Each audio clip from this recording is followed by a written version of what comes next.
네, 할렐루야. 오늘도 주님 앞에 나오신 여러분을 축복합니다. 이 시간 사도신경으로 저희의 믿음을 고백하고 예배를 시작하겠습니다. 나는 전능하신 아버지 하나님, 천지의 창조주를 믿습니다. 나는 그의 유일하신 아들 우리 주 예수 그리스도를 믿습니다.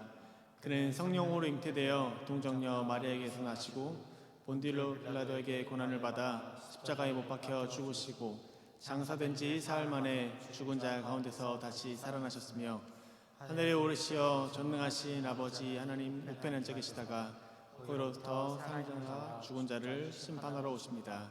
나는 성령을 믿으며 거룩한 공교회와 성도의 교제와 죄를 용서받는 것과 몸의 부활과 영생을 믿습니다. 아멘.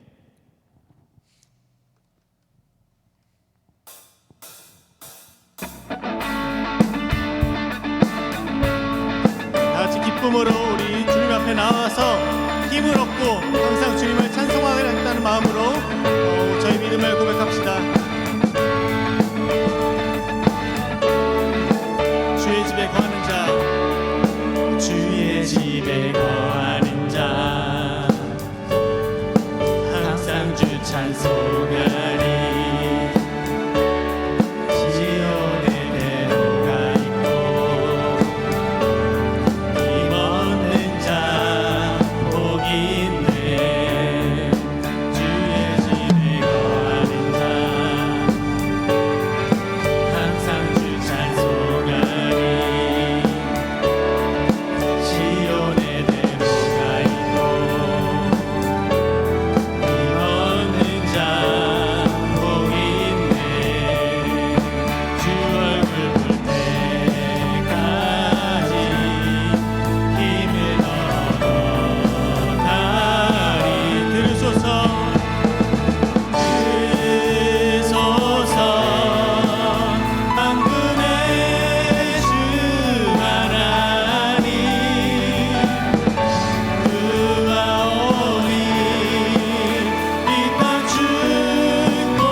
주의 집에 거하는 자, 주의 집에 거하는 자,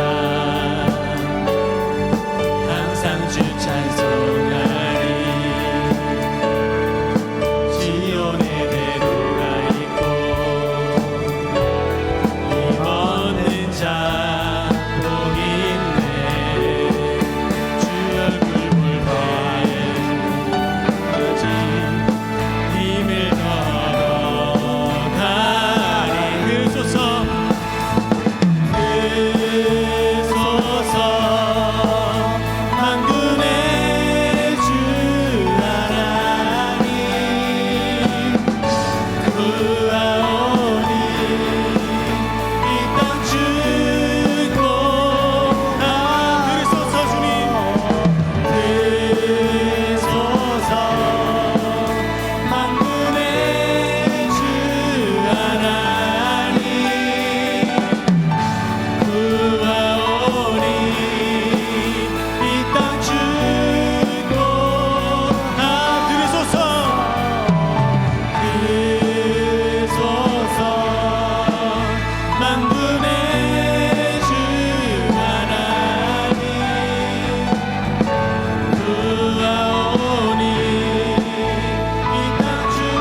거룩하십니다.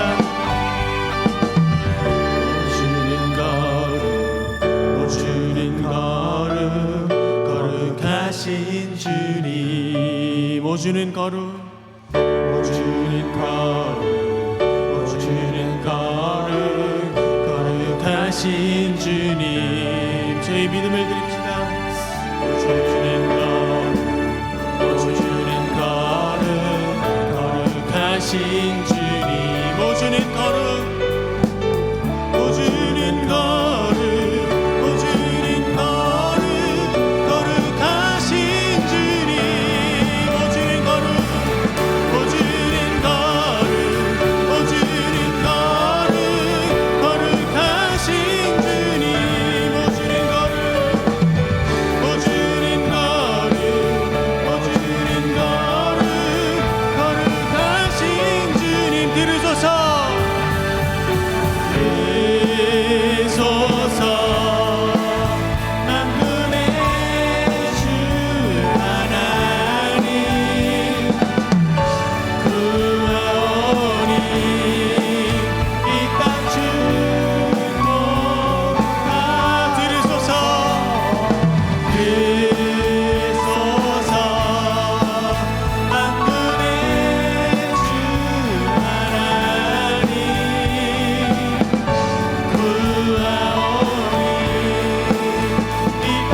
박수 치면서 주님의 신실하심을 찬양합시다.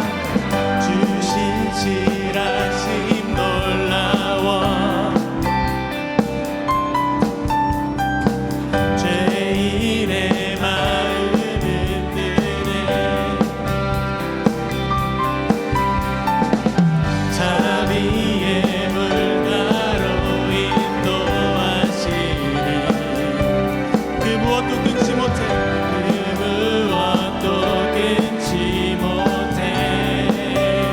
기억하소서. 주여 기억하소서. 주 백성 자녀를 신실한 주님의 약속 주님의 은혜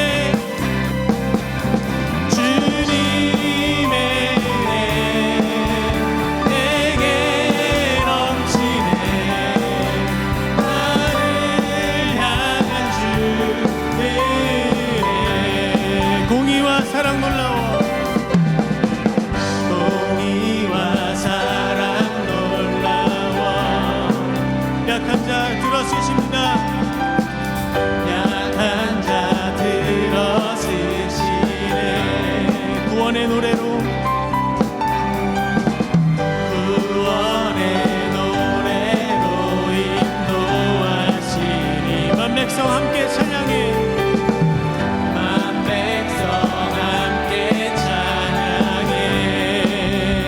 주여 기억하소서. 주여 기억하소서. 주 백성 자녀는 신실한 주님의 약속 주여 기억하소서. 주여 기억하소서. 주 백성 자녀는 신실한 주님의 은혜 주님의 은혜 내게 넘치네 나를 향한 주 은혜 주님의 은혜 주님의 은혜 내게 넘치네 나를 향한 주 주님의 은혜 내게 넘칩니다. 주님의 은혜 내게 넘치네 나를 향한 주 은혜 우리 마지막으로 주님의 은혜 주님의 은혜 내게 넘치네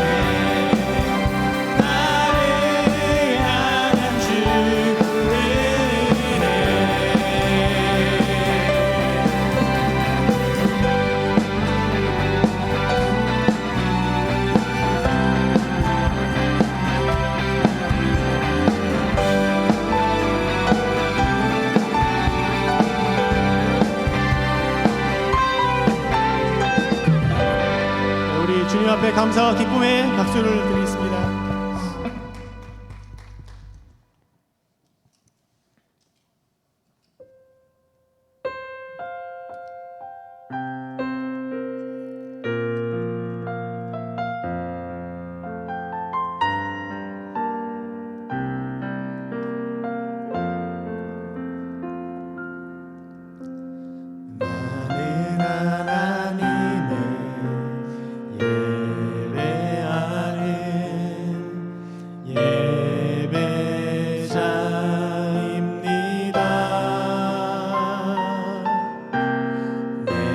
서 있는 곳 어디서나 하나님을 예배합니다. 내 영혼 거룩한 은혜를 향하여 내 마음 완전한 하나님 향하여 이곳에서 바로 이 시간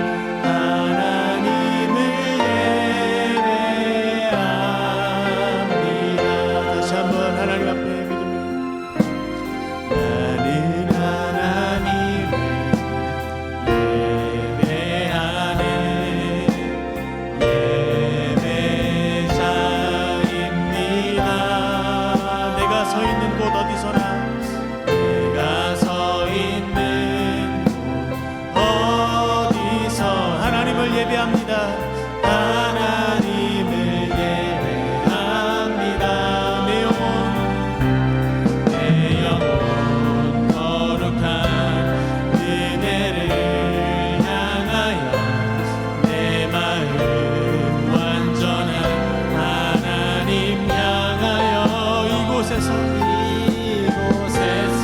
바로 이 시간 하나님을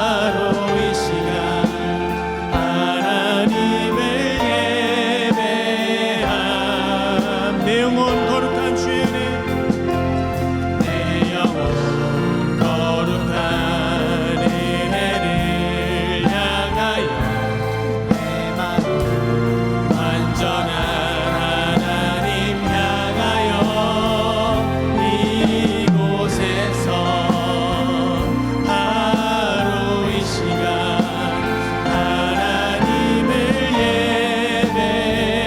다시 한번 고백합니다. 내 영혼 거룩한 은혜를, 내 영혼 거룩한 은혜를 향하여 내 마음 완전한 하나님 향하여 이곳에서 바로 이 시간 하나님을 나의 평생에 단 한 가지 소원, 주의 아름다우신 사랑 노래하는 것, 나의 왕 되신 주님의 얼굴 구하며 사랑하는 머물러 사랑 노래합니다. 나의 평생에 단 한 가지 소원, 주의 아름다우신 사랑 노래하는 것, 나의 왕 되신 주님의 얼굴 구하며 사랑하는 머물러 사랑 노래합니다.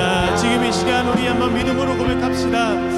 정말 주님의 사랑 안에서 나의 삶이 정말 온전히 되기 원한다고, 이 시간 또 우리가 예배 드릴 때 하나님의 말씀을 들으면서 그 말씀으로 우리의 삶을 재정비하고 그 말씀을 또 우리가 믿으며 그 믿음으로 살아가게 해달라고, 이 시간 또 말씀을 전하시는 목사님에게도 정말 성령의 충만함을 힘입어 주의 말씀을 전하실 수 있도록 다 같이 기도하시겠습니다. 하나님 아버지 감사합니다.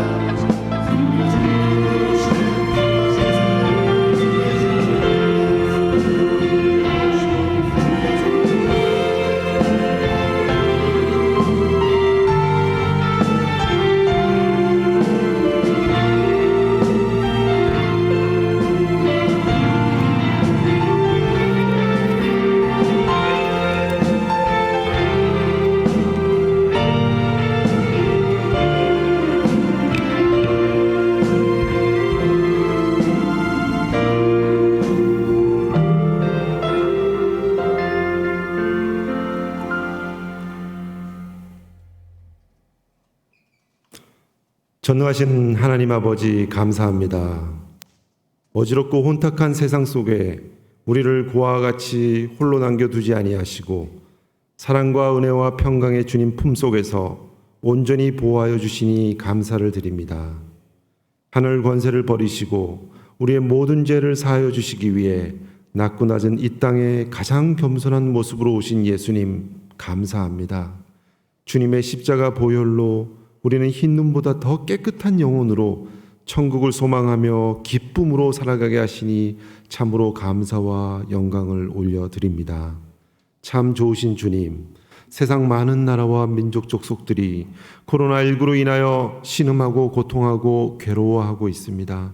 이럴 때일수록 세상에서 그 해결책을 찾는 것이 아니라 우리를 지으시고 온 천하 만물을 창조하신 우리 조물주 하나님께 속히 돌아와 엎드려 회개하며 기도하는 우리가 되게 하옵소서.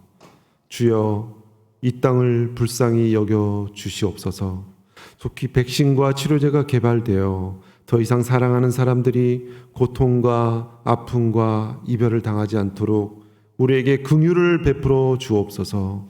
치료와 방역의 손길에 주님이 함께하여 주시어 힘과 지혜를 허락하여 주시고 육신의 고난과 경제적 어려움에 처해 있는 모든 이들에게 주님의 위로와 평안과 회복을 내려주시기를 간절히 기도하옵나이다.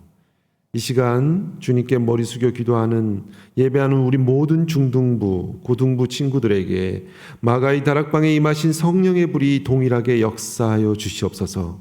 주님 자정하여 주시사 우리가 올려드리는 이 예배를 기뻐 받아주시고 성령 충만한 시간으로 인도하여 주시기를 간절히 기도하옵나이다.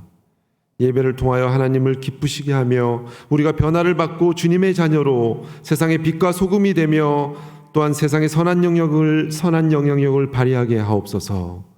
주님의 편지와 향기가 되게 하여 주시고 주님 주시는 축복의 통로가 되어 강같이 이 땅에 흐르게 하옵소서.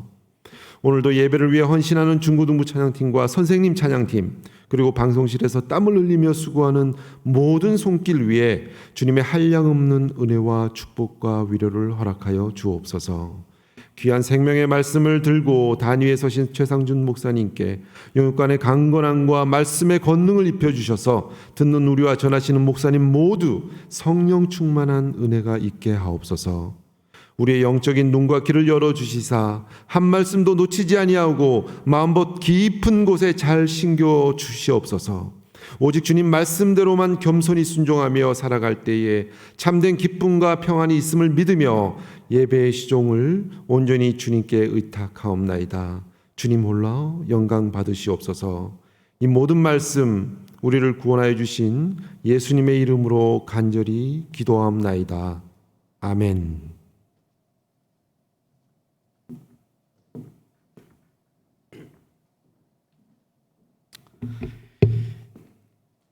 예, 오늘의 말씀은 느헤미야서 1장 1절부터 11절까지 말씀입니다. 느헤미야서 1장 1절부터 11절까지 말씀, 우리 1절부터 11절까지 말씀 목사님과 함께 천천히 함께 합독하도록 하겠습니다. 느헤미야서 1장 1절부터 11절까지 말씀입니다.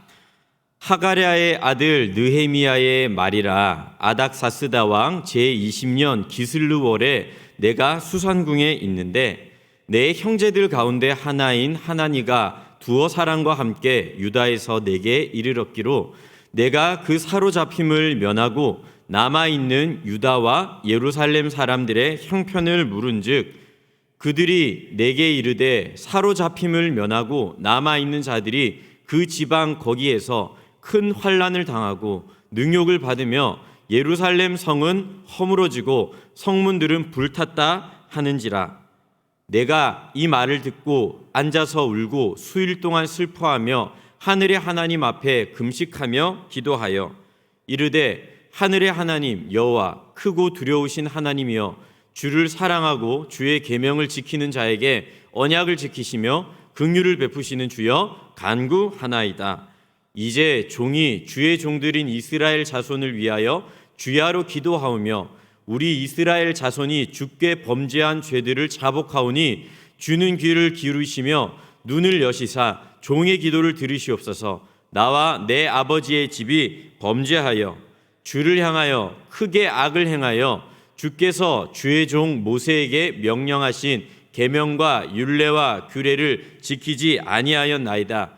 옛적에 주께서 주의 종 모세에게 명령하여 이르시되 만일 너희가 범죄하면 내가 너희를 여러 나라 가운데 흩을 것이요 만일 내게로 돌아와 내 계명을 지켜 행하면 너희 쫓긴 자가 하늘 끝에 있을지라도 내가 거기서부터 그들을 모아 내 이름을 두려고 택한 곳에 돌아오게 하리라 하신 말씀을 이제 청하건대 기억하옵소서. 이들은 주께서 일찍이 큰 권능과 강한 손으로 구속하신 주의 동들이요 주의 백성이니이다. 주여 구하오니 귀를 기울이사 종의 기도와 주의 이름을 경외하기를 기뻐하는 종들의 기도를 들으시고 오늘 종이 형통하여 이 사람들 앞에서 은혜를 입게 하옵소서 하였나니 그때 내가 왕의 술관원이 되었느니라. 아멘. 오늘은요 느헤미야 리더십 첫 번째 시간으로 좋은 팔로워가 좋은 리더가 된다는 제목으로 하나님 말씀 증거하도록 하겠습니다.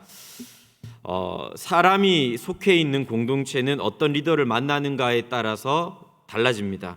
오늘날처럼 코로나 같은 시대에 불안정한 위기 상황 속에서도 이 좋은 리더의 역할이 굉장히 절실합니다. 이 코로나 사태를 만나면서 각 나라별로 민족별로 어떻게 대응하느냐에 따라서 확진자가 어떻게 발생하고 그 확진자들이 어떻게 치료를 받는지 우리가 뉴스를 통해서 많이 볼 수 있게 되는 것 같습니다.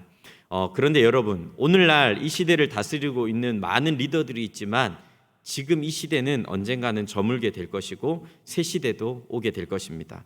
리더십도 분명히 바뀔 날이 오게 될 것이죠. 리더십에 대한 요청도 갈수록 굉장히 새로워지고 있는 것을 많이 보게 되는 것 같습니다. 목사님이 학생 때만 해도 이런 리더십이 굉장히 통했습니다.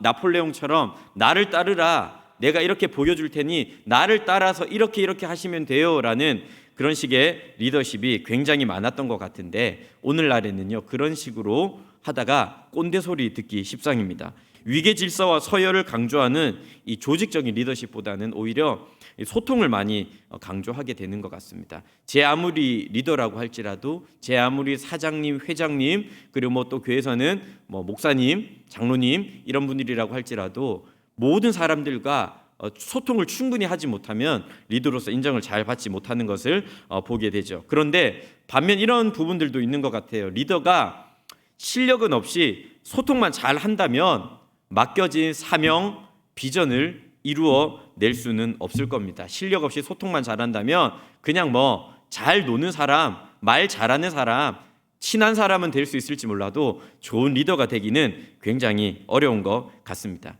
그런데 리더에게 필요한 건 이것뿐만이 아닙니다. 실력, 소통 같은 이런 인격 이런 것들도 필요하지만 오늘날에 굉장히 절실히 요청되는 리더는 어떤 사람이냐면요. 윤리성을 갖춘 리더라고 목사님은 개인적으로 생각을 합니다. 제 아무리 소통을 잘해서 매력적이고 일을 잘해내는 사람이라고 할지라도 그 사생활이 깨끗하지 못하면 그 어느 누구도 믿고 따르기가 어려운 것 같습니다. 요즘에 우리 친구들도 뉴스를 보면 잘 알겠지만 이 윤리성의 문제가 있는 사람들이 얼마나 많은지 모르겠습니다.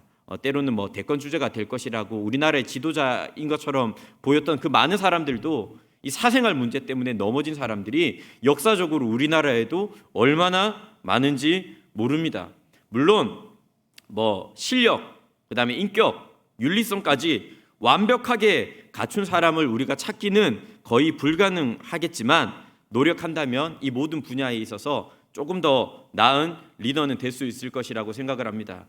우리는 교회 공동체를 이루고 있습니다. 교회 안에서 목사님도 개인적으로 이 리더에 대한 욕심이 굉장히 많습니다. 무엇이냐면 특별히 우리 중등부든 고등부든 좋은 리더들이 세워지면요, 이 여기서 말하는 리더라는 것은요, 목사님 같은 교역자들이라든지 아니면 선생님들을 말하는 것이 아니라 우리 학생들 중에서, 우리 중등부 학생들 중에서 고등부 학생들 중에서 좋은 리더만 서 있다면 그 공동체가 얼마나 멋지게 성장할 수 있고 성숙할 수 있을지 개인적으로 많이 기대가 됩니다. 그런데 리더십이라는 이런 이야기를 들었을 때 우리는 그런 착각을 많이 합니다.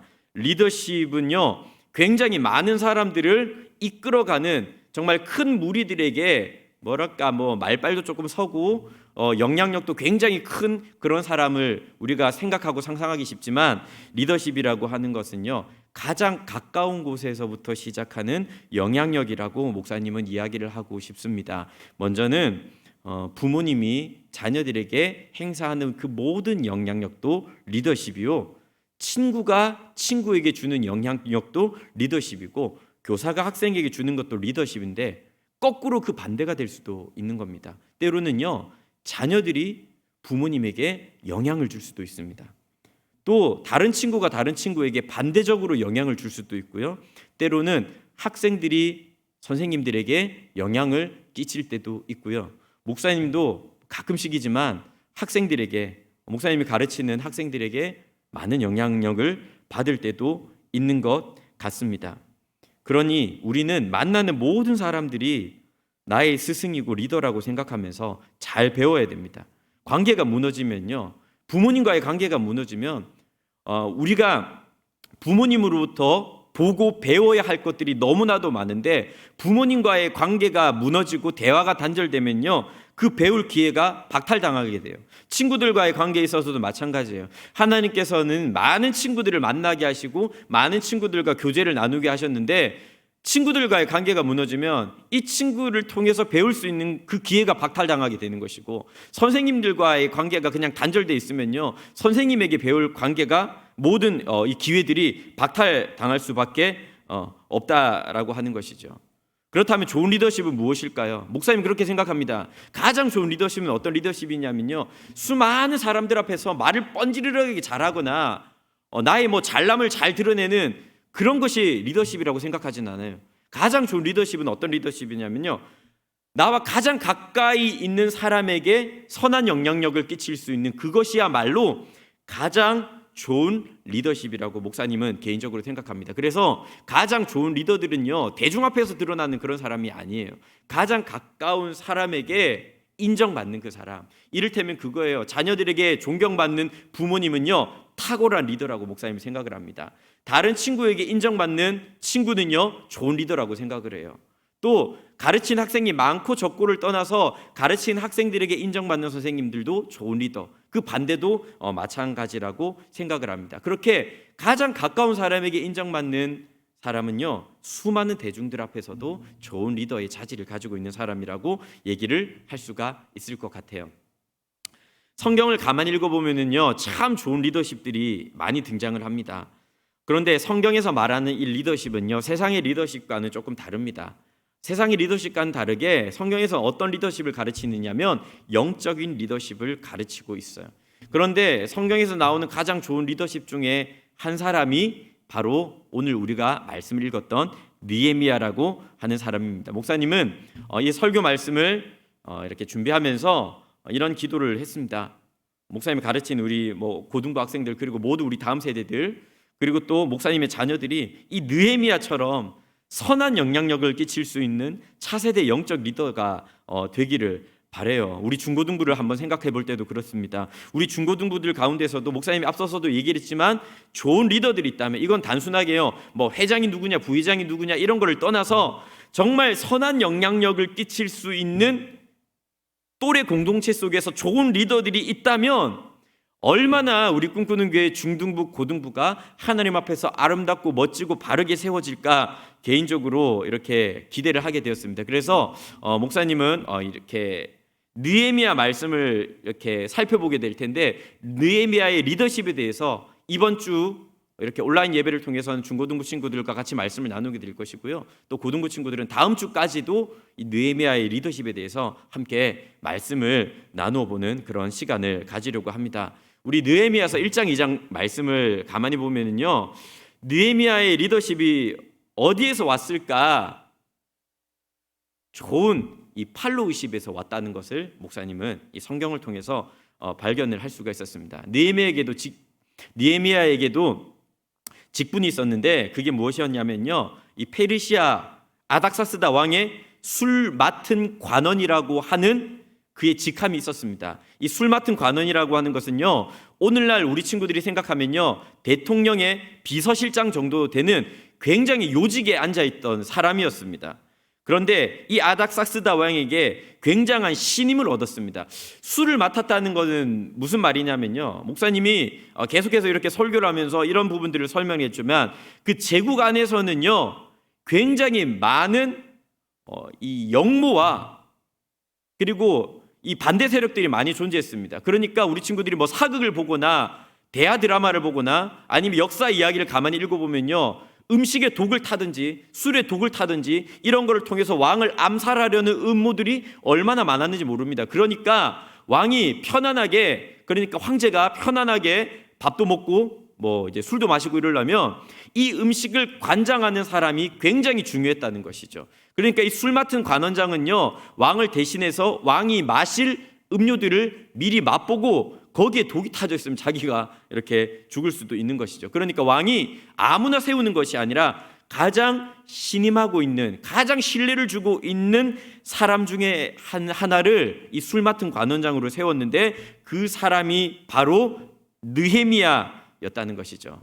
그런데 이 느헤미야가 앉아 있었던 자리는요, 굉장히 안정적인 직장이었다고 볼 수가 있어요. 그리고 또한 철밥통이어서 많은 사람들에게 영향력도 있고 존중도 받고 등 따뜻하고 배부르게 발 뻗고 잘 수 있는 그런 환경 속에 살았던 사람이 바로 느헤미야였고, 세상에선 제법 성공했던 사람이 바로 느헤미야였습니다. 그런데 오늘 말씀을 읽어보면요, 느헤미야가 이 하나님 주신 사명 때문에 그 좋은 자리를 다 내려놓고 예루살렘으로 다시 돌아가는 것을 우리는 말씀을 통해서 살펴볼 수 있게 되는데, 먼저 이 느헤미야가 얼마나 좋은 이 팔로워, 순종을 잘하는 사람이었는지를 우리는 말씀을 통해서 여러 분야에 대해서 발견을 할 수가 있습니다.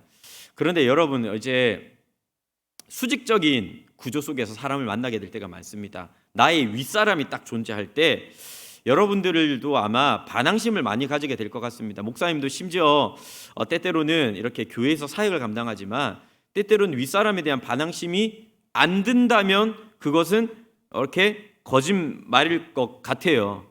그런데 윗사람에 대해서 저 윗사람, 저 꼰대, 저 인간 참 마음에 안 들어. 때때로는 그것이 뭐 부모님을 향한 화살이 될 때도 있는 것 같아요.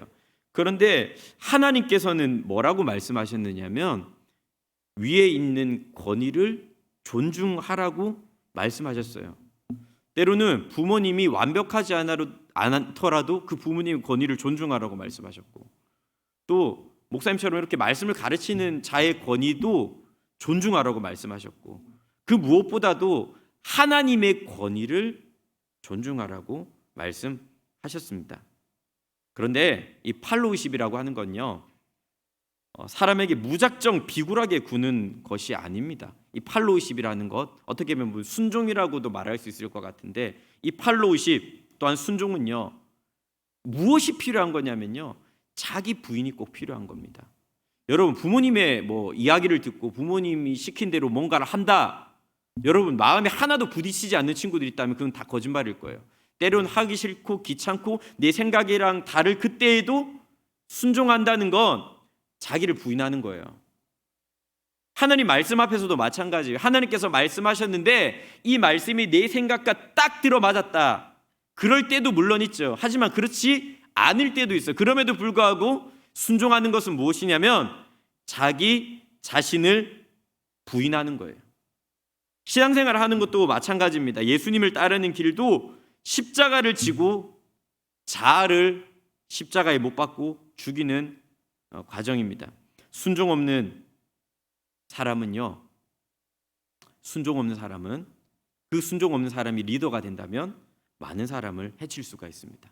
누군가 리더가 되었을 때 자기를 부인할 줄 아는 사람, 내 욕심, 내 욕망, 나의 이익, 이런 것들만 추구하는 것이 아니라 나 자신을 부인할 줄 알고 내려놓을 줄 알고 희생할 줄 알고 헌신할 줄 아는 그런 사람이 리더가 되어야만 하는데, 어떤 사람, 좋은 팔로워가 되는 사람, 순종하면서 자기를 부인하고 내려놓을 줄 아는 사람만이 좋은 리더가 될 수 있다는 것이죠. 사랑하는 우리 중고등부 친구들, 이것 한 가지 꼭 기억하셨으면 좋겠어요. 반항심을 쌓아가는 사람이 분명히 있습니다. 이렇게 뭐 어른들에 대해서도 그렇고요, 가르친 사람들에 대해서도 그렇고 부모님에 대해서도 그렇고요, 반항심을 자꾸만 쌓아가는 사람은요, 가면 갈수록 영향력을 잃게 될 것입니다. 그렇다면 느헤미야의 리더십은 어떤 리더십이었는가? 목사님 오늘 말씀을 통해서 여러분들과 한 3가지 정도 살펴보려고 그래요. 먼저 첫 번째로 느헤미야의 리더십은요, 낙타 무릎의 리더십이었다라고 이야기를 할 수가 있을 것 같습니다. 낙타 무릎이라는 것은요, 이 그림을 보시면 낙타가 무릎 꿇고 있잖아요. 낙타 무릎을 찍은 사진을 보면요, 낙타의 무릎이 굉장한 굳은 살이 배겨 있습니다. 왜냐하면 계속 무릎을 꿇거든요. 이런 낙타 무릎은요, 목사님이 하고자 하는 이야기는 뭐냐면 바로 기도하는 거예요. 자, 오늘 말씀을 보면은요, 느헤미야가 이스라엘, 예루살렘에 대한 소식을 듣게 되는데, 예루살렘이 폐허가 되었고 거기 있는 이스라엘 사람들이 엄청나게 많은 고통을 겪고 있습니다 라는 이야기를 들었을 때 느헤미야가 당장 했던 게 무엇이냐? 보통 어떤 한 나라의 제국의 요직에 오를 만큼 똑똑하고 왕의 신임을 얻고 권력을 가진 사람이라면 어떻게 했을까요? 보통 사람이라면 자기 머릿속의 생각과 경험대로 판단을 했을 거예요. 아, 이래서 문제고 저래서 문제고 저래서 해야 돼라고 생각을 했을 텐데, 느헤미야는 당장 뭐를 했냐면 하나님께 납작 엎드려 기도를 했습니다. 예루살렘의 소식을 듣고 당장 기도를 했는데, 느헤미야 1장 4절 말씀을 보니까 뭐라고 말씀하냐면, 내가 이 말, 그러니까 예루살렘이 폐허가 됐고 많은 사람들이 고통을 당하고 있다는 그 이야기를 듣고 앉아서 울고 수일 동안 슬퍼하며 하늘의 하나님 앞에 밥도 먹지 않고 금식하며 기도했다고 말씀을 하고 있죠. 당장 기도했어요.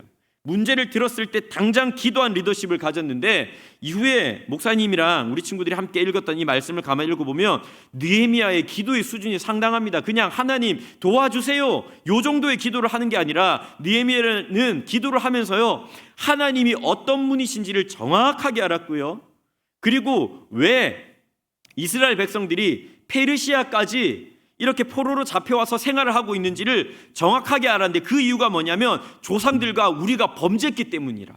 그래서 우리가 그 죄를 용서해달라고 회개를 합니다. 기도를 하면서. 또한 하나님의 약속을 붙들고, 하나님, 우리가 다시 하나님을 찾으면, 우리가 다시 하나님을 붙들면, 하나님 말씀을 지켜 행하면 하나님께서 제 아무리 멀리 떨어져 있어도 하늘 끝에 있을지라도 우리를 다시금 돌아오게 하실 것이라고 말씀하지 않으셨습니까? 하나님의 그 약속의 말씀을 붙들고 느헤미야는 당장 기도를 합니다.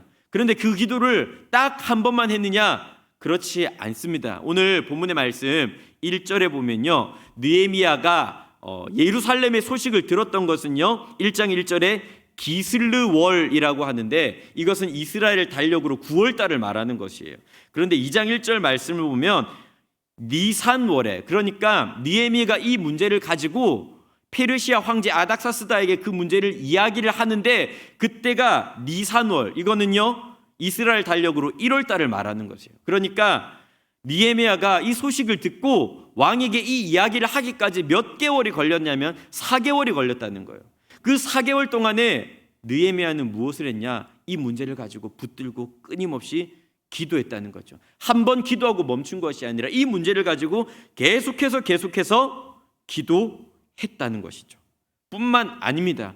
느헤미야는 이 이야기를 왕에게 다 털어놓습니다. 지금 예루살렘이 이렇게 되어서 제가 좀 가야겠습니다라고 이야기를 할 때, 느헤미야서 2장 4절 말씀을 보면 왕에게 이야기하는 그때, 그 찰나에, 잠시에 내가 곧 하늘의 하나님께 묵도하고라고 이야기를 했습니다. 중요한 말을 하기 전에 하나님께 잠시 조용히 기도하고 매달렸던 것이죠. 느헤미야는요 당장 기도했고요, 계속 기도했고요, 무시로 기도했던 것을 우리는 보게 됩니다. 삶에 문제가 있을 때, 어려움이 있을 때 당장 내 힘으로 하려고 하는 사람이 많아요. 우리 친구들도 시험 기간을 만날 때 이런 경우들이 되게 많은 것 같아요. 우리가 중간고사를 치든 기말고사를 치든 수능을 치든 신앙적으로 접근할 필요가 있어요. 이것은 우리 친구들 앞에 주어진 문제예요. 근데 그 문제를 어떻게 풀어나가느냐 하는 것은 굉장히 중요한 것인데, 이 문제를 풀어나갈 때 당장에 예배는 드리지 않고 이 아까운 시간 내가 공부하겠노라 라고 생각한다면 그것은 내 힘으로 이 문제를 풀어나가려고 하는 거예요. 느헤미야는 어떻게 문제를 풀어나갔습니까? 삶에 문제가 있을 때 당장 내 힘으로 해결하려고 했던 것이 아니라 당장 기도했던 것입니다. 그런데 친구들, 우리 사람은 절대로 교만해서는 안 돼요. 왜냐하면 예전에 내가 이 문제는 내 힘으로 이렇게 풀어냈어라고 하는 기억이 있으면 그것을 보고 우리가 경험이라고 하잖아요. 그 경험이 쌓이면 다음번에 이 문제가 또다시 찾아왔을 때 우리는 어떻게 반응하냐면 똑같이 반응해요. 저번에 이 방법대로 이 문제를 풀어냈으니까 이번에도 똑같은 방법을 쓰면 이 문제가 풀릴 거야. 그런데 목사님이 36년 살아가면서 경험했던 건데, 예전과 똑같은 방법으로 똑같은 문제가 찾아왔을 때 풀려지지가 않더라는 거예요. 예전과 똑같은 방법으로 반응하면요 오히려 그 문제가 뒤엉켜버리고 꼬이는 것을 너무나도 많이 발견했던 것 같아요. 그런즉 우리가 뭘 해야 되느냐? 기도해야 된다라는 것이죠. 이 문제 앞에서 기도하는 것이 믿음이고요, 또 이 문제 앞에서 기도하는 것은 무엇이냐면 살아계신 하나님의 권위를 인정하는 거예요. 이 문제의 주인은 하나님이십니다. 내가 내 힘으로 이 문제를 풀어나가는 것이 아니라 이 문제 가운데서도 우리 친구들이 지난주에도 말씀을 살펴봤지만 에스더 말씀을 통해서 봤잖아요. 숨어 계신 것 같아도 하나님께서는 모든 것 배후에 역사하고 계시고 준비하고 계시고 일을 진행하고 계신다는 건데, 그것을 우리가 믿음으로 그 하나님의 권위를 인정해 드리는 겁니다. 우리 친구들 명심하십시오. 하나님 앞에 무릎 꿇는 사람은 세상 앞에 무릎 꿇지 않습니다. 그런데 하나님 앞에 무릎 꿇지 않는 사람은 비굴하게 세상 앞에 무릎 꿇을 수밖에 없습니다. 특별히 우리 교회 공동체 속에서는 그렇습니다. 목사님 너무나도 그런 것들을 많이 봤는데, 우리 세상은 그렇게 판단합니다. 넌 어느 학교를 다니고 나왔느냐, 어느 출신인가, 그리고 집안 형편 좀 어떤가, 어떤 직장을 가지고 있는가, 얼마나 똑똑한가, 얼마나 잘생긴가, 이쁜가, 외모를 보고 사람의 잣대를 판단하는 경우가 굉장히 많은데, 사랑하는 친구들, 그런 사람이 영향력을 가진 경우도 많지만 교회 공동체 안에서, 하나님 나라의 공동체 안에서는요, 목사님 이런 것들을 너무나도 많이 봤어요. 처음에는 물론 우리도 인간인지라 사람의 외모를 보고 이 외모가 또 영향력이 되는 경우가 너무나도 많지만, 지금 목사님 여기서 말하는 외모는 얼굴만을 말하는 것이 아니에요. 결국은 어떤 사람이 영향력이 드러나느냐, 기도하는 사람의 영향력이 드러나게 될 것이에요. 지난주에 목사님이 대예배를 드리면서 지금 담임 목사님이 안식오를 가지고 있기 때문에 다른 교회 목사님께서 이렇게 말씀을 전해주셨는데, 은퇴하신 목사님께서요, 이 목사님이 이렇게 목회를 하시는데 너무 잘 되더라는 거예요. 교회를 개척했는데 이 교회가 10,000명이 넘는 커다란 교회로 성장을 했대요. 그런데 이 목사님이 이렇게 말씀을 전하면서 그런 이야기를 하더라고요. 그 뒤에는 그 목사님의 어머니의 헌신과 기도가 있었다라는 거. 어거스틴이라고 하는 정말 아주 탁월한 신학자의 성자가 있었는데, 이 사람도 원래는요 굉장히 방탕한 생활을 했는데 그 이면에는 어머니 모니카의 기도가 있었어요. 우리 친구들, 저는 그게 그 어머니들의 리더십이라고 생각을 합니다. 나 하나 열심히 공부해서 잘해서 성공한 것이 아니라 그 이면에는 아들을 믿음의 사람으로 세워낸 보이지 않는 어머니의 기도하는 리더십이 있었기 때문에 훌륭한 아들들이 성장할 수가 있었던 것이죠. 우리 친구들, 결국은요, 이거는 정말 명심하세요. 교회에서 신앙생활을 하다 보면 이런 경우가 참 많아요.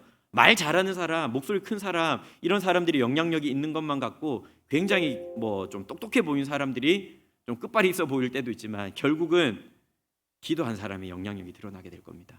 목사님 이것을 100% 확신합니다. 낙타무릎 이야기를 했죠. 우리는 기도의 굳은 살이 좀 배길 필요가 있습니다. 그런데 일주일에 한 번 중등부 고등부 예배 와서 예배 드린다고 해서 기도의 굳은 살이 생기냐? 그렇지만 않은 것 같습니다. 최소한 여러분들이 기도의 굳은 살이 배기게 하려면 금요 철야 예배 정도는 나올 수 있어야 될 것 같습니다.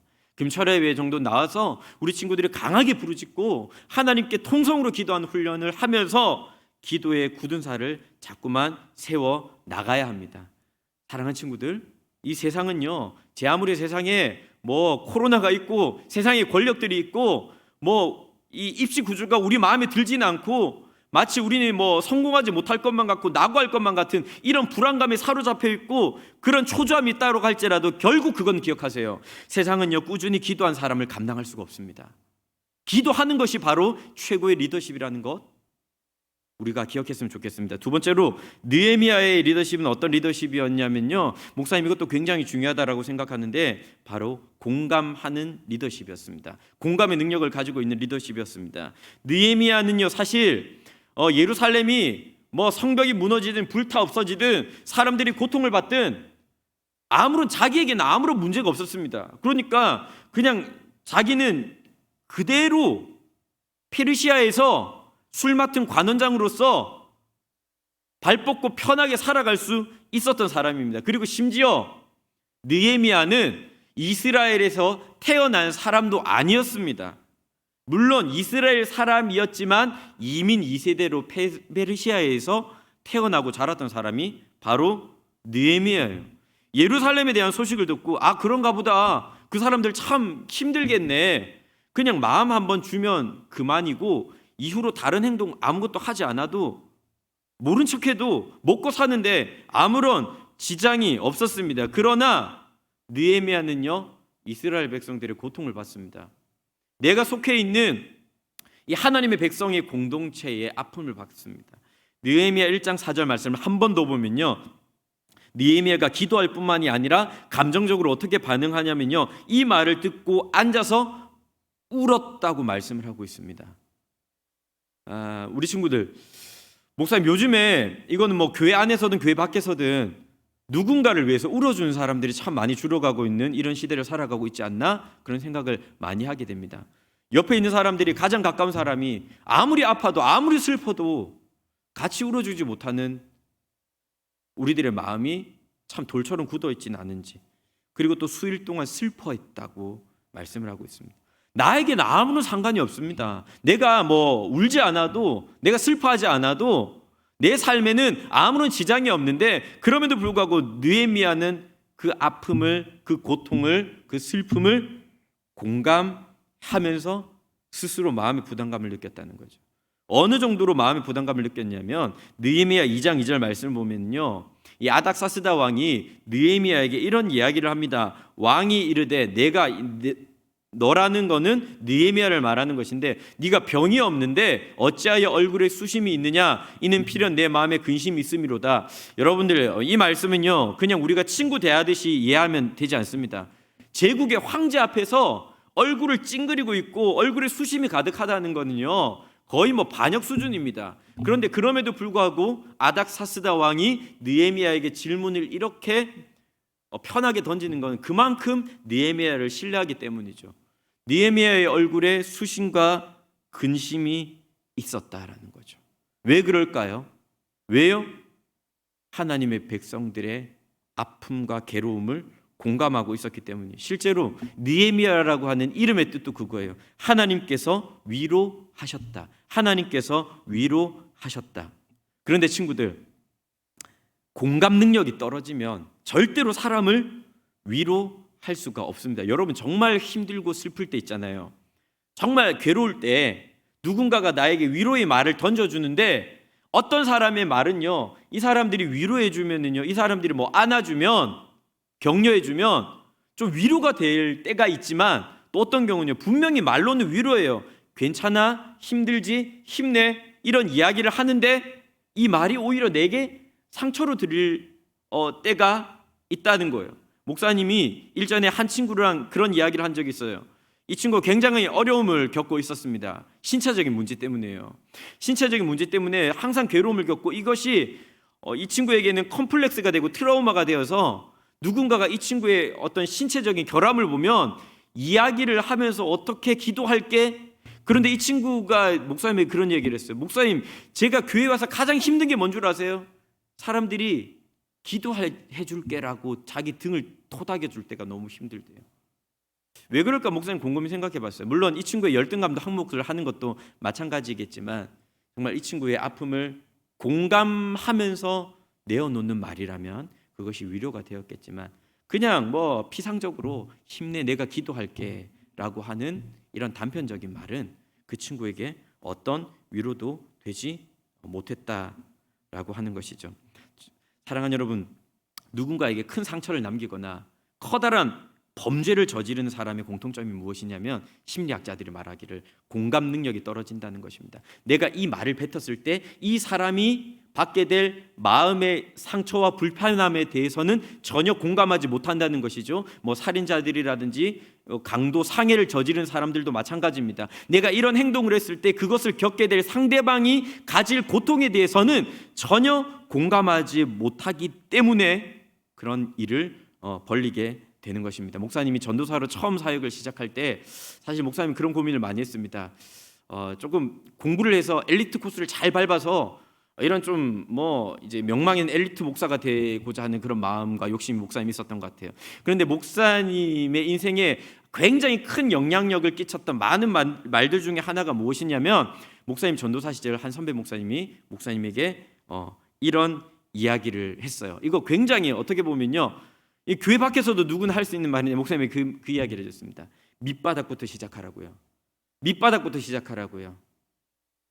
밑바닥부터 시작하지 않으면 절대 목사다운 목사가 될 수 없다고 목사님에게 그런 이야기를 해 주었던 것 같습니다. 실제로 정말 그런 것 같습니다. 목사님도 이렇게 목회를 이렇게 하고 또 준비하는 과정 속에 있지만 밑바닥부터 시작하지 않으면, 정말 한 영혼 귀한 것을 모르면, 한 사람의 고통을 모르면 이것은 목사로서의 자격은 없을 것 같습니다. 성경을 많이 안다라고 할지라도 성경에 기록되어 있는 그 하나님의 마음을 내가 가지고 목사님도 여러분들에게 다가가지 않는다면 그 자격을 갖출 수가 없다라고 하는 것이죠. 여러분 가끔 보면요, 이 뭐 사회에서든요, 교회에서든 엘리트 코스를 쫙쫙쫙쫙 밟아온 리더들을 봅니다. 그런데 그 리더들에게 우리가 느끼는 아쉬움은 바로 그거죠. 공감 능력이 떨어진다라는 것. 얼마나 많은 사람들이 어떤 고통을 당하고 있는지 모르기 때문에 그 사람들이 세우는 정책과 계획과 이 모든 것들이 사람들에게는 실제적인 도움이 되지 않는 경우들도 참 많은 것 같습니다. 하나님께서 로마서 12장 15절 말씀에 우리 하나님의 백성들에게 어떤 말씀을 주셨냐면, 한번 같이 읽어볼게요. 시작. 즐거워하는 자들과 함께 즐거워하고 우는 자들과 함께 울라. 하나님께서 가르쳐 주신 마음 바로 그거예요. 누군가 기뻐하고 있는 사람이 있으면 같이 좀 기뻐해 주라고요. 그런데 우리들의 마음이 어때요? 사촌이 땅을 사면 배가 아파요. 누가 잘 되고 잘 나가면 배가 아파요. 그래서 즐거워하는 자들과 함께 즐거워하기를 불편해해요. 그리고 우는 사람이 있어요. 대부분 우리들의 반응이 뭐냐면 내버려 두는 거예요. 그런데 우리 친구들, 교회 공동체는 그런 공동체가 아니에요. 우는 사람이 있으면 같이 울어주는 것이 바로 우리들입니다. 목사님은 우리 중고등부 모든 친구들이 기능적인 사람보다는 인격적인 사람이 되었으면 좋겠습니다. 탁월한 사람이 되기보다는 공감을 잘하는 그런 사람이 되었으면 좋겠습니다. 마지막으로 느헤미야의 리더십은요, 어떤 리더십이었냐면 계획성을 가지고 있는 리더십이었습니다. 그냥 느헤미야는 단순하게 기도하고 공감할 뿐만 아니라 느헤미야는 어떤 것을 가지고 있었냐면 이 계획성을 가지고 있었던 거죠. 이제 느헤미야가 아닥사스다 왕의 허락을 받아서 조서를 받아다가, 그리고 거기서 사용할 자재들도 받아다가 이제 예루살렘의 총독으로 가게 됩니다. 그런데 그 총독으로 가서 보통 뭐 지도자들처럼 그냥 뭐 높은 자리에 앉아서 내가 왔다 하고 존재감을 드러내는 것이 아니라, 느헤미야가 가서 이 2장 11절 말씀에 보면 뭐라고 말씀하냐면, 내가 예루살렘에 이르러 머무른 지 사흘 만에라는 말씀이 나오는데, 이 사흘 만에, 그러니까 느헤미야가요 예루살렘에 들어가서 사흘 동안 조용히 있었다는 거예요. 조용히 아무것도 안 하고 있었느냐? 그렇지 않았습니다. 느헤미야는 사흘, 그러니까 3일 동안에 조용히 예루살렘에 무너져 있고 불타 있는 성벽을 관찰합니다. 그리고 기도하고 준비하면서 어떻게 이 성벽을 재건해야 될지, 다시 세울지 구상을 아주 세밀하게 해 나가는 것이죠. 그리고 굉장히 지혜롭게 움직였는데, 당시 예루살렘에는요 느헤미야를 반대하는 세력들이 분명히 존재하고 있었습니다. 그런데 그 사람들과 굳이 부딪히지 않고 조용히 지혜롭게 움직입니다. 긁어부스럼을 만들지 않습니다. 그리고 느헤미야 2장 15절 말씀을 보면은요, 한번 띄워주시겠어요? 느헤미야가 그 밤에 시내를 따라 올라가서 성벽을 살펴봤다. 이렇게 빨간 글씨로 되어 있는데, 살펴봤다라는 말씀이 등장하는데, 여기서 살펴봤다라는 말은요 이스라엘 말로는요 의사가 환자의 상처를 알아보려고 엄밀하게 진찰한다는 의학 용어가 사용된 겁니다. 느헤미야는요 예루살렘 성벽을 굉장히 세밀하게 세심하게 살피면서 어떻게 회복해야 할지 구체적인 전략과 계획을 마련하고 있었던 것입니다. 지도자는, 리더십은 현실을 정확하게 직시하고 구체적으로 파악해야 합니다. 그래서 느헤미야는요 이 성벽이 무너진 지 140년이 지났었는데 52일 만에 많은 반대와 어려움이 있었지만 결국 이 성벽을 다시 세울 수 있었습니다. 그 원동력 중에 하나는 느헤미야의 이 계획성 때문이었습니다. 우리들의 삶은요 하나님께서 인도하십니다. 하지만 우리가 작은 계획들을 세우고 실천하는 것 또한 매우 중요합니다. 여러분들이 세우는 그 작은 계획과 실천들이 하나님의 인도하심이라는 큰 그림 속에 사용이 되어진다라는 것을 우리는 분명히 기억해야 합니다. 어떤 일을 행하든지 어떤 삶을 살아가든지 계획성이라고 하는 것은 굉장히 중요합니다. 옛날 스포츠처럼요, 뭐 축구를 하더라도 냅다 공 차고 달리는 그런 시대는 이미 저물어 갔습니다. 자신을 알고 상황을 알고 알맞은 계획을 세워서 실천하는 것이 매우 중요합니다. 목사님이 중학교 때 고등학교 때 공부할 때만 하더라도 어떻게 공부한 사람들이 되게 많았냐면 빽빽이라고 해가지고 연습장을 반으로 딱 접어가지고 영어 단어를 수백 번 쓰고요, 그냥 교과서를 막 뺏겼습니다. 그렇게 하다 보면은 암기가 되는데 그런 식으로 공부하는 케이스들이 굉장히 많았지만 요즘 시대는 그렇게 공부하다 큰일 날 것 같아요. 지혜로운 계획과 실천들이 너무나도 중요합니다. 그런데 이 느헤미야의 계획은요, 자기 자신을 위한 계획이 아니었습니다. 이스라엘 하나님의 백성 공동체를 위한 계획이었습니다. 지난주에 살펴봤던 말씀처럼 에스더가 죽으면 죽으리라고 했던 그 결단과 헌신도 공동체를 위한 계획이었던 것처럼 느헤미야의 계획도 공동체를 위한 계획이라는 것입니다. 목사님도 오늘 말씀을 묵상하면서 한번 작은 계획을 한번 세워봤습니다. 독서를 이렇게 한번 해보겠다는 계획을 한번 세워봤어요. 예전에는 목사님도 개인적으로 책은 좋아하지만 막무가내로 책을 막 사봤던 것 같아요. 그런데 오늘 말씀을 묵상하면서 목사님 마음에 딱 들었던 게 있습니다. 앞으로 조금 더 체계적으로 독서를 하면 좀 좋지 않을까. 주제를 세우고 예배라는 주제, 그리고 교양이라는 주제, 기도라는 주제를 세우고 조금 더 체계적으로 독서를 해보자. 그런데 그렇게 독서를 하자면 뭔가 좀 맞물리는 게 없는 것만 같았습니다. 그래서 목사님도 개인적으로 이 말씀 묵상하고 기도를 하면서 어떤 계획을 좀 잘 세워볼까? 책을 한번 써보자. 좀 큰 꿈일 수도 있지만 또 언제 이루어지게 될지는 모르겠지만 언젠가는 책을 한 권 단행본이라도 한번 써보자라는 목적을 가지고 독서를 한번 해보자라는 이런 작은 계획을 한번 세워보게 되었던 것 같습니다. 우리 친구들도 작은 계획을 세워봐요. 이 작은 계획들이 모이면 결국 하나님 나라의 큰 그림이 될 줄로 믿습니다. 이제 말씀을 맺겠습니다. 영적 지도자를 세우는 것은 우리 교회의 꿈이에요. 여러분들이 이 시간에 말씀을 듣고 예배드리는 여러분들이 느헤미야 같은 지도자가 되는 것이 바로 우리 교회의 꿈입니다. 낙타 무릎에 기도하는 영성으로, 공감하는 이 리더십으로 계획성을 갖고 한 걸음 한 걸음 나아가다 보면 하나님의 비전이 우리 친구들의 삶에 그려지고 있을 것이라 믿습니다. 이 시간 함께 합심하여 한번 기도하도록 하겠습니다. 이 시간 함께 기도할 때 하나님, 기도하는 영성을 제게 허락하여 주시고, 많은 친구들이 아파하고 힘들어하고 괴로워할 때 그것들을 공감할 수 있는 마음을 제게 허락하여 주시고, 내게 주어진 모든 삶 가운데 계획성을 가지고 한 걸음 한 걸음씩 순종할 수 있는 그 마음을 제게 허락하여 주셔서 느헤미야처럼 우리 중고등부 공동체 안에서 선한 영향력을 끼치는 그런 사람들이 될 수 있도록 하나님, 내 삶을 붙들어 달라고 이 시간 함께 합심하여 기도하겠습니다. 살아계신 아버지 하나님, 은혜 감사드립니다. 오늘도 함께 하신 하나님께서 느헤미야 말씀을 통하여서 우리를 붙들어 주실 줄로 믿습니다. 하나님이 찾으시는 다음 세대 영적 지도자, 그 사람이 우리가 되기를 간절히 소망합니다. 하나님, 느헤미야처럼 기도하게 하여 주십시오. 문제 앞에서 그냥 내가 그 문제 받아들이는 것이 아니라 먼저 무릎 꿇고 하나님께 간절히 매달리며 기도하고 꾸준히 기도하고 무시로 기도하면서 이 문제를 풀어나갈 수 있는 우리들이 될 수 있도록 하나님께서 도와주시고 붙들어 주시기를 간절히 원합니다. 하나님, 공감하는 사람 되기를 원합니다. 많은 사람들이 아픔과 상처 그리고 기쁨과 즐거움, 이 모든 것들을 마음으로 함께 할 수 있는 그런 사람들이 될 수 있도록 주님 도와주시옵소서. 기도하고 마음만 있는 것이 아니라 아버지 하나님, 계획한 그 모든 것들을 실천해낼 수 있는 계획성 있는 하나님의 사람이 될 수 있도록 도와주셔서 우리 모든 꿈꾸는 교회 중등부 고등부 친구들이 느헤미야 같은 영적 지도자가 될 수 있도록 역사하여 주시고 붙들어 주시고 함께하여 주시옵소서. 감사를 드리며 예수님 이름으로 기도하옵나이다. 아멘. 하나님의 복을 받겠습니다.